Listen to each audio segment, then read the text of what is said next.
La Inquisición española es uno de los capítulos más controvertidos y estudiados de la historia de España.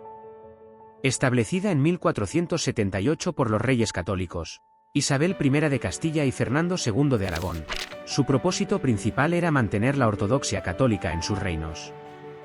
A continuación, te ofrezco un desarrollo más detallado sobre este tema, abarcando sus orígenes, funcionamiento, impacto y legado. Orígenes y contexto histórico. La Inquisición española no surgió de la nada, sus raíces se encuentran en la Inquisición medieval, establecida por la Iglesia Católica en el siglo XIII para combatir la herejía, especialmente entre los cátaros y valdenses en el sur de Francia e Italia. Sin embargo, la Inquisición española se diferenció en que fue una institución estatal, controlada por la monarquía, aunque con la aprobación papal. El contexto histórico en el que se estableció la Inquisición española es crucial para entender sus motivaciones. En 1492, los reyes católicos completaron la reconquista con la toma de Granada, el último reducto musulmán en la península ibérica. Este evento marcó el inicio de una política de unificación religiosa y cultural en sus dominios. La presencia de comunidades judías y musulmanas, así como de conversos, judíos y musulmanes convertidos al cristianismo, era vista como una amenaza a esta unidad. Estructura y funcionamiento. La Inquisición española estaba dirigida por el Inquisidor General, nombrado por el Papa pero a propuesta de los monarcas españoles. El primer Inquisidor General fue Tomás de Torquemada, conocido por su celo y rigor en la persecución de herejes. La Inquisición contaba con tribunales locales distribuidos por todo el territorio, cada uno con sus propios inquisidores, fiscales y oficiales. El proceso inquisitorial comenzaba con la denuncia, que podía ser anónima.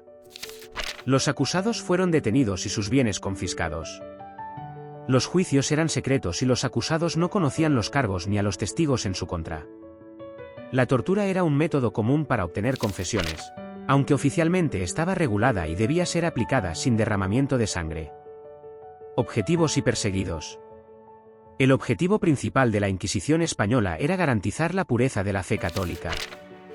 Sus principales blancos fueron: 1. Conversos, judíos convertidos al cristianismo. Muchos judíos se habían convertido al cristianismo bajo presión, y la Inquisición sospechaba que muchos de ellos practicaban el judaísmo en secreto.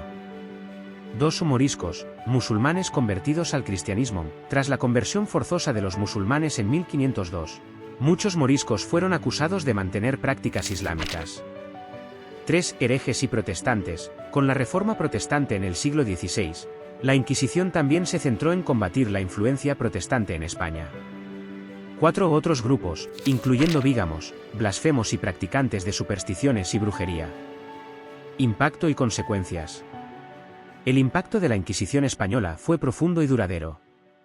Expulsión de los judíos. 1492, los reyes católicos decretaron la expulsión de todos los judíos que no se convirtieran al cristianismo, lo que llevó a la diáspora sefardí. Expulsión de los moriscos. 1609 a 1614, bajo el reinado de Felipe III, se decretó la expulsión de los moriscos, afectando a cientos de miles de personas.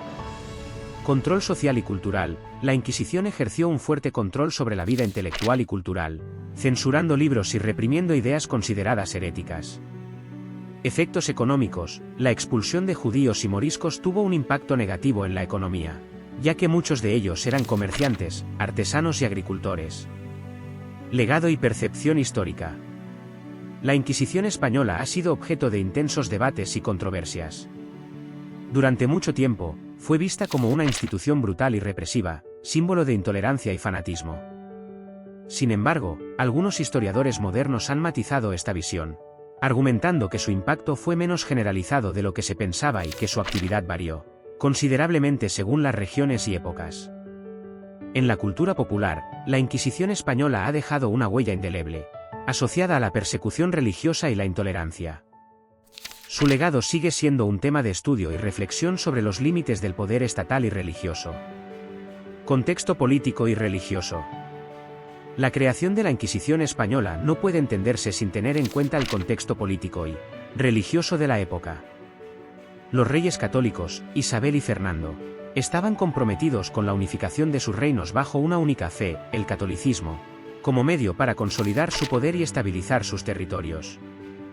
La Reconquista, que culminó con la toma de Granada en 1492, fue un paso crucial en este proceso, pero la presencia de comunidades no cristianas seguía siendo vista como una amenaza. La figura del Inquisidor General. El Inquisidor General era la figura más poderosa dentro de la Inquisición. Tomás de Torquemada, el primer Inquisidor General, es quizás el más conocido por su rigor y celo en la persecución de herejes. Su influencia y poder eran tales que se le atribuye la creación de una estructura inquisitorial eficiente y temida. Proceso inquisitorial. El proceso inquisitorial era secreto y estaba diseñado para obtener confesiones. Los acusados no conocían los cargos ni a los testigos en su contra, lo que los dejaba en una posición de extrema vulnerabilidad. La tortura, aunque regulada, era una práctica común para extraer confesiones. Los juicios podían durar años, y los acusados eran mantenidos en prisión durante todo el proceso. Autos de fe. Los autos de fe eran ceremonias públicas en las que se leían y ejecutaban las sentencias de los condenados por la Inquisición. Estos eventos tenían un fuerte componente simbólico y eran utilizados para reafirmar el poder de la Inquisición y servir de escarmiento para la población. Las penas podían ir desde la abjuración pública hasta la muerte en la hoguera. Impacto en la sociedad española. La Inquisición tuvo un impacto profundo en la sociedad española. Control social. La Inquisición ejerció un control férreo sobre la vida cotidiana, vigilando no solo las prácticas religiosas, sino también las costumbres y creencias de la población. Censura. La Inquisición controlaba la producción y circulación de libros, prohibiendo aquellos que consideraba heréticos o contrarios a la doctrina católica. Economía. La expulsión de judíos y moriscos tuvo un impacto negativo en la economía, ya que muchos de ellos eran comerciantes, artesanos y agricultores. Expansión a las colonias. Con la expansión del Imperio Español a América, la Inquisición también se estableció en las colonias. Tribunales inquisitoriales fueron creados en México y Perú para vigilar la ortodoxia religiosa en los nuevos territorios. La Inquisición en América se enfocó en combatir la idolatría y las prácticas religiosas indígenas, así como en controlar la influencia de herejías europeas. Debate historiográfico. El estudio de la Inquisición ha generado un intenso debate entre historiadores. Mientras que algunos la ven como una institución brutal y represiva, otros argumentan que su impacto ha sido exagerado y que su actividad varió considerablemente según las regiones y épocas. Este debate refleja la complejidad del tema y la diversidad de fuentes y enfoques disponibles. Legado cultural. La Inquisición ha dejado una huella indeleble en la cultura popular y en la percepción de España como un país de intolerancia religiosa. Su legado sigue siendo un tema de estudio y reflexión sobre los límites del poder estatal y religioso, así como sobre la convivencia entre diferentes culturas y religiones. Conclusión. La Inquisición española fue una institución compleja y multifacética que dejó una marca profunda en la historia de España. Su establecimiento y funcionamiento reflejan las tensiones religiosas y políticas de la época, así como los esfuerzos de la monarquía por consolidar su poder y unificar sus dominios bajo una única fe. Aunque su legado es controvertido, su estudio ofrece valiosas lecciones sobre la intolerancia, el poder y la identidad cultural.